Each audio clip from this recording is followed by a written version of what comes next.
mahasiswa di S1 akuntansi semester 3 ya, terkait dengan practical cost accounting. Nah, di sini akan kita simulasikan terkait dengan penentuan biaya berdasarkan proses ya, berdasarkan proses. Nah, ada beberapa kasus di sini nanti ya, penentuan biaya berdasarkan proses melalui dua departemen. Nah, di sini data informasi terkait di selama bulan April 2023 ini proses produksi perusahaan itu berdasarkan proses melalui departemen percampuran dan departemen pengalengan. Nah, tentunya seperti yang saya sampaikan waktu di cost accounting ya, untuk teorinya bahwa penentuan biayanya ini akan diakumulasikan ke masing-masing departemen. Nah, di sini perusahaan ini bergerak di bidang kornet ya, dari daging sapi ya, macam-macam kornet dari daging sapi. Nah, di awal produksi ya, berdasarkan data di sini unit dari departemen sebelumnya, departemen penggilingan itu masuk ke dep percampuran 30.000 unit. Kemudian dari dep percampuran yang ditransfer ke dep pengalengan itu ada 25.000 unit. Sedangkan di departemen percampuran itu masih ada persediaan akhir atau dalam proses itu sebanyak 5.000 unit. Sedangkan di departemen penggilingan itu ada 2.000 unit. Nah, kilo ya, bukan unit karena ini daging ya, kilo, maaf. Nah, kemudian terkait dengan kos biaya atau biaya yang dikeluarkan untuk masing-masing departemen, tentunya di awal periode ya, bisa di biaya dari departemen penggilingan, ternyata dari departemen penggilingan itu sudah memakan kos 239 juta.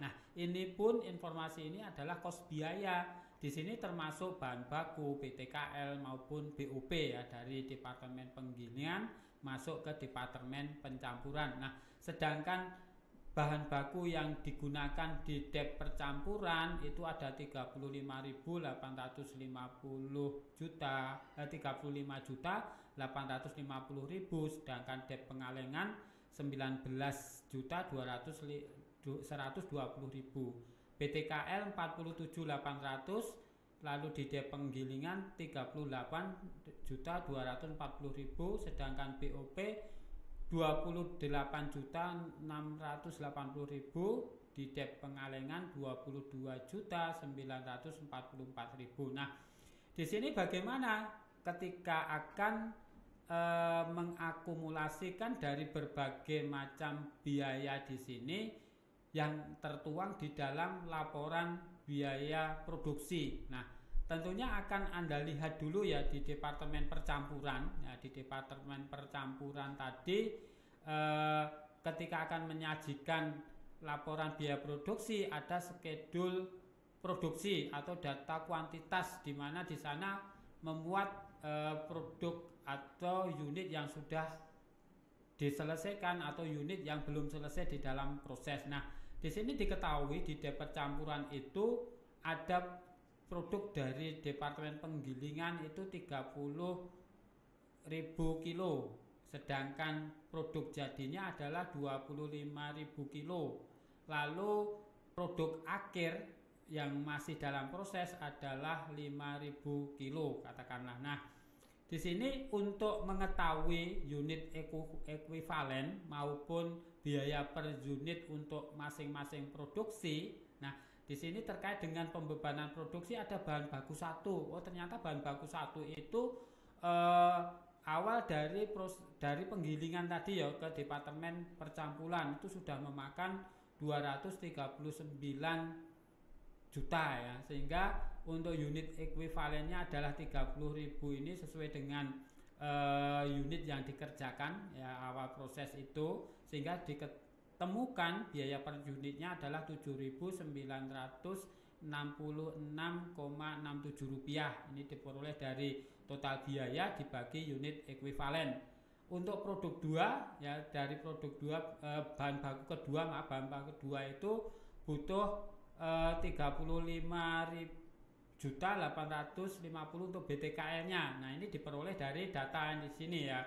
Diperoleh dari data di Departemen Percampuran untuk apa? Mengalokasikan biaya produksi tadi. Begitu juga BTKL maupun BOP-nya. Nah, BTKL dan BOP-nya itu diperoleh dari pemakaian ya, pemakaian atau alokasi dari masing-masing departemen itu sendiri. Nah, lalu dimasukkan ke laporan biaya produksi untuk total produksi. Nah, kenapa di unit ekuivalen untuk BTKL maupun BOP-nya 28.500. Nah, ini diperoleh dari produk yang masih selesai atau produk yang masih dalam proses ya, produk yang masih dalam proses di akhir periode. Nah, di sini ada 5.000 ya, berarti untuk 28 ini diperoleh dari 5.000 ditambah dengan produk yang masih dalam proses ini dikalikan dengan biaya konversi. Nah, kemarin sudah kita sampaikan juga ketika ada klasifikasi biaya, bahasa biaya produksi itu bisa diklasifikasikan, ada biaya tetap, ada biaya konversi, gitu kan.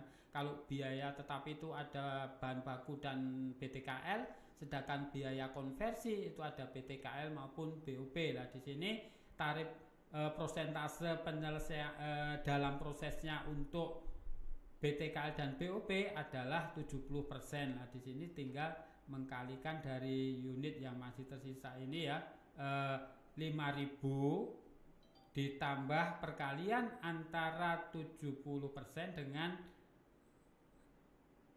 unit ini ya, yang unit tersisa ini, sehingga di situ akan diketahui nilai per unitnya. Nah, sedangkan untuk pertanggungjawaban akan biaya ya, produk selesai, bahwa produk selesai yang tadi di Departemen Percampuran itu adalah 25 kilo, berarti apa? Produk jadinya 25 kilo kali dengan total unitnya, total biaya unitnya ini 11.845,18 rupiah ya untuk mengkalikan ini. Nah, sedangkan untuk bahan baku pertama maupun bahan baku kedua ini tinggal mengkalikan dari perolehan per unit di sini ya. Begitu juga untuk BOP maupun BTKL-nya. BOP maupun BTKL-nya karena unit yang tersisa itu 5.000, sehingga untuk penyelesaiannya baru 75% ya, kali